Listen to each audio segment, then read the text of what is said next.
Hey there, Brian here. You want to carve a candle with me? Come on, let's do it. Alrighty. We've got those all stirred up, and I've got my core that I pour ahead of time.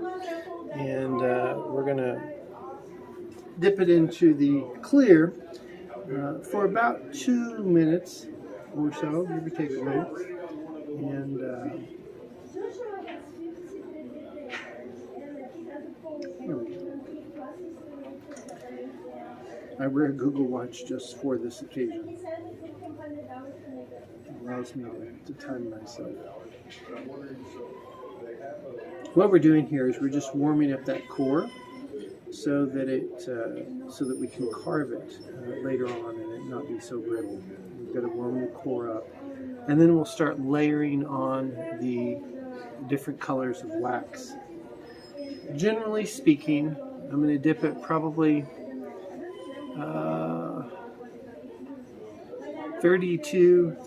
40 times to layer the wax, just depending on what colors we do. And this is the most time-consuming part of the process, really. Once we get that dipped and hanging to carve, we've got about 17 minutes to carve it before it solidifies and becomes too brittle to carve. So we're just going to let it soak in this wax, warm up here. Alrighty, we're going to pull that out there, let it drip a little bit, and then we're going to dip it into the water and get it ready for its first coating. And let's start this one with green, shall we? This is kind of a teal green.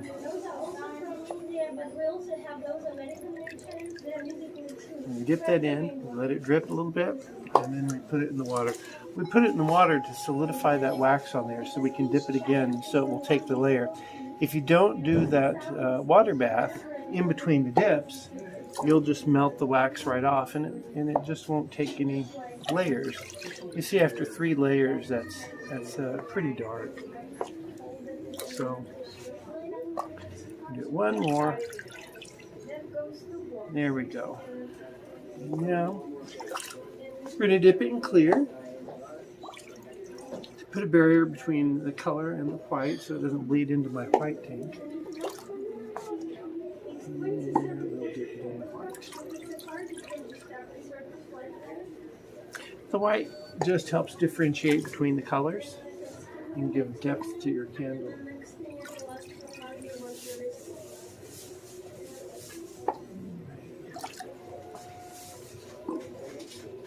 If you dip number 3 there in the white, we're probably going to do 5 dips. Let's see. You guys come back next time, and if you will make more presents for people, this is the best place because it puts everything all gone. And 5. It's pretty good.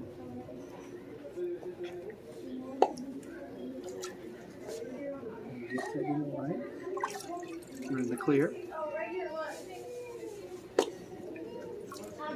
And now let's go with the blue, shall we?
This is about as fun as watching wallpaper peel.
let's go into the lavender.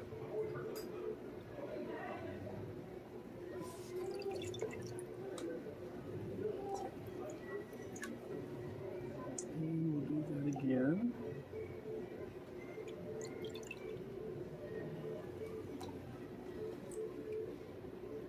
And we'll do that.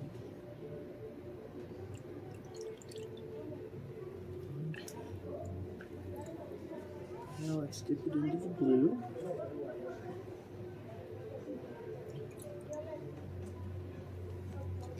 And now I'm just dipping it into the water to the level of the color that's on that candle. Just to make sure it sticks to the blue there.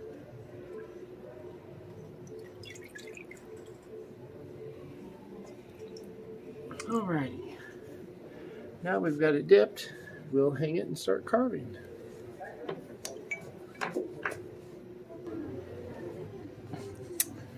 Alrighty, now we've got about 17 minutes to carve this thing. So we're going to start by cutting its little foot off here. Those are the drips that the candle makes as you dip it in each layer of wax. And I always feel like waste not, want not, right? So what we're going to do is we're going to turn this into a beautiful little mushroom candle. Just going to mold it with our hands here.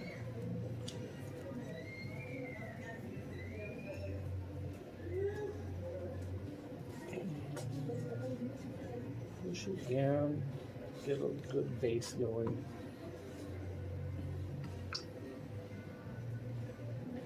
Run that down there. Pull it out the bottom so we can add a wick to it. Voila. Give that a squeeze. Make sure we've got that all pretty well stable and straight. So I'm just going to put that into the water, let that solidify, and we'll start carving the candle. And let's get busy before this solidifies too much. So we're going to start right here. And we're just going to carve a slice of that candle. And we'll pull it down and twist it around and push it back up. Let's scoot you over here in the way there, buddy. Let's do the next one. Just gently. This is like a knife through hot butter, as opposed to a hot knife through butter.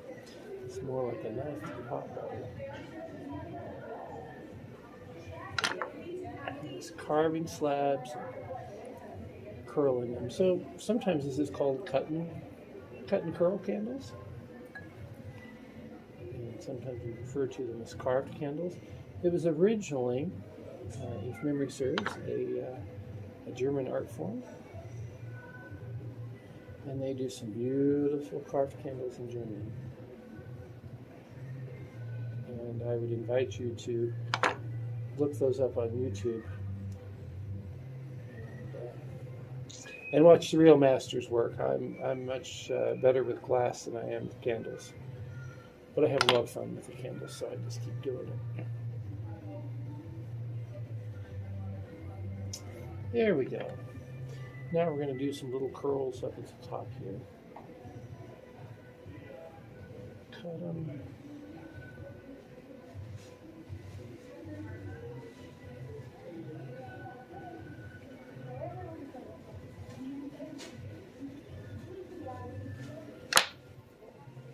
And curl those down.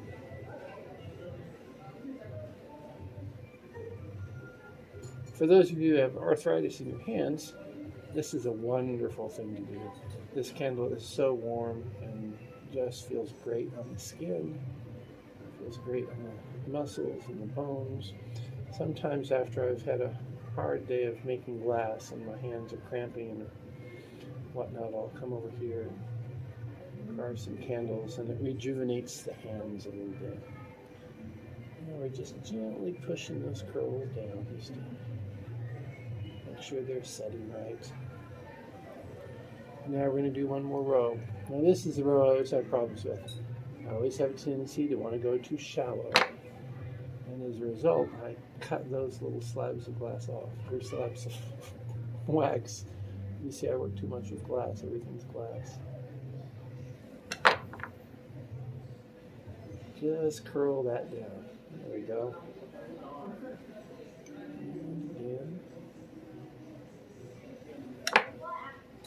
And curl that down. This is my most popular design.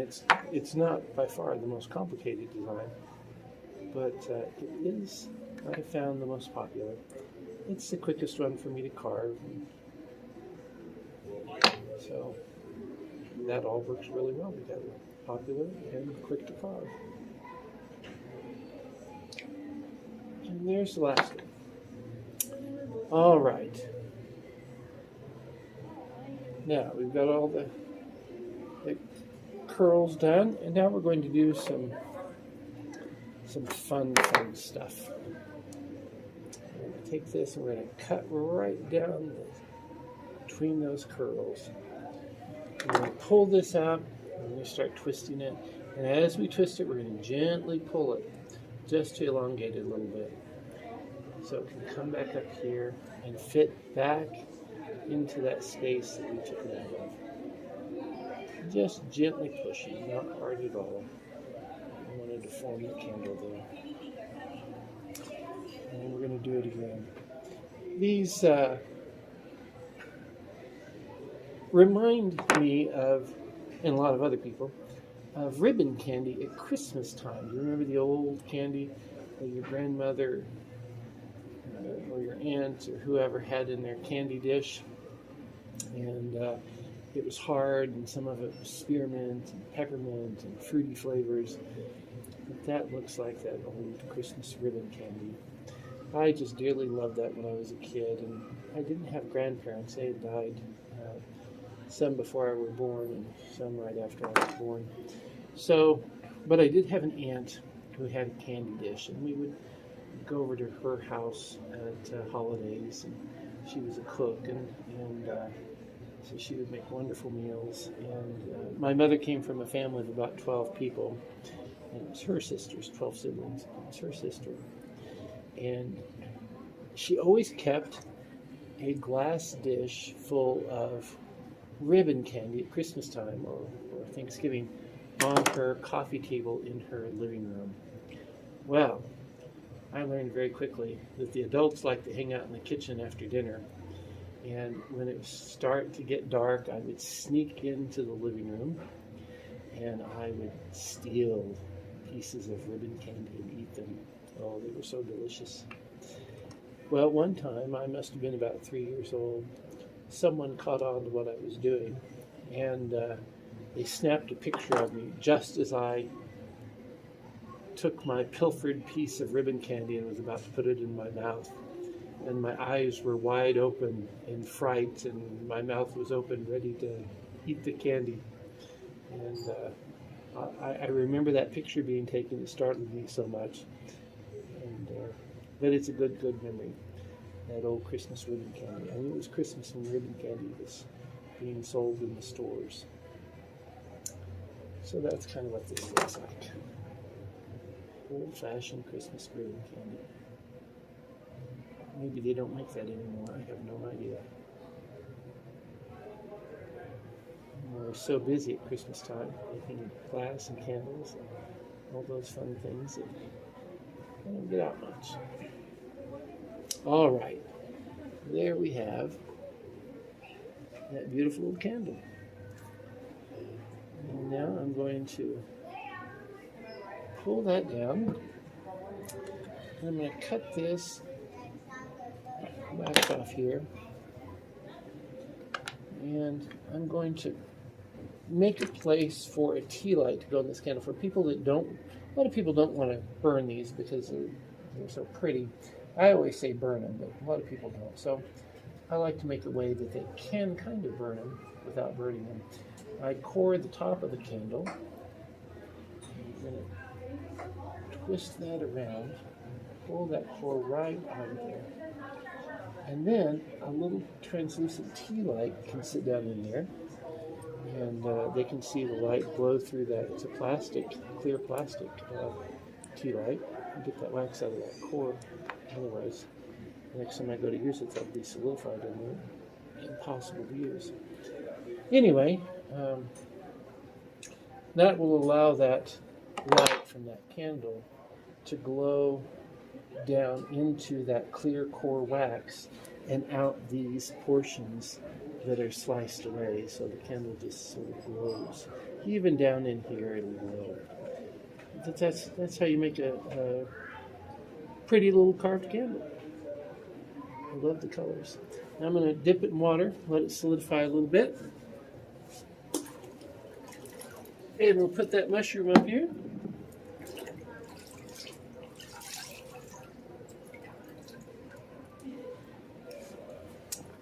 There we go.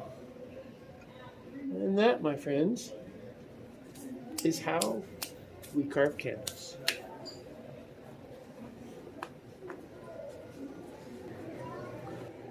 Well, I hope you all enjoyed watching me carve that candle. I hope it was as much fun watching me as it was carving it. Anyway, thanks so much for watching. Remember, do what you love and love what you do. Life's too short otherwise. God bless. Bye-bye.